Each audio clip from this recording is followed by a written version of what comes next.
Manage झाली 100% manage. बैठकीत असा निर्णय लागला की जून महिन्याच्या 30 तारखेच्या आत कर्जमाफी देऊ.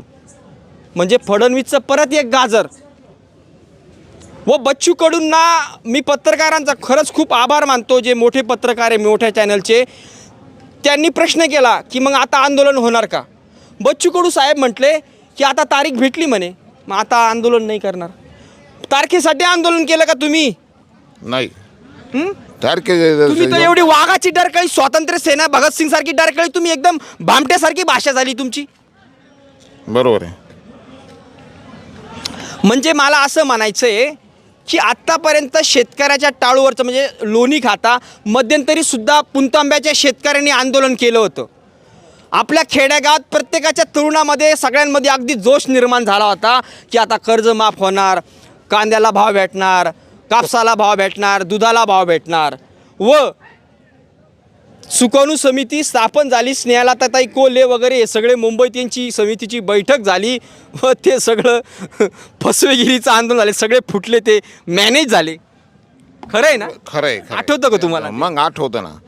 खरं आहे. आणि हे विलक्षण पुरतं जे तेवढं आश्वासन देत राहते.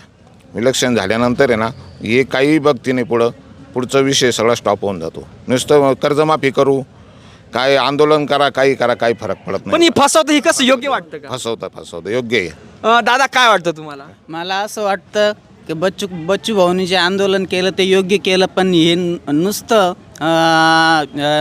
फक्त बच्चू भाऊनी मागे पण उपोषण केलं होतं, दिवस मागितले होते ना. मग आता तारीख कशासाठी? बच्चू भाऊ तर म्हटले होते का आता तुमच्याकडे डिजिटल आहे सगळं, तुम्हाला ताबडतोब डाटा निर्माण होतो, ताबडतोब तुम्ही कर्ज माफ करू शकता. मग बच्चू भाऊची भाषा का बदलली? स्वातंत्र्य सेनानीची भाषा आता भामटी का झाली, हा प्रश्न आहे माझा. पण प्रत्येक राजकारणी हा चमडी बचाव आंदोलन करतो. हा प्रत्येक 18,000 हेक्टरी कबूल केली आणि आता देऊ राहिले किती 3-4 हजार 1,500 रुपये हेक्टरी.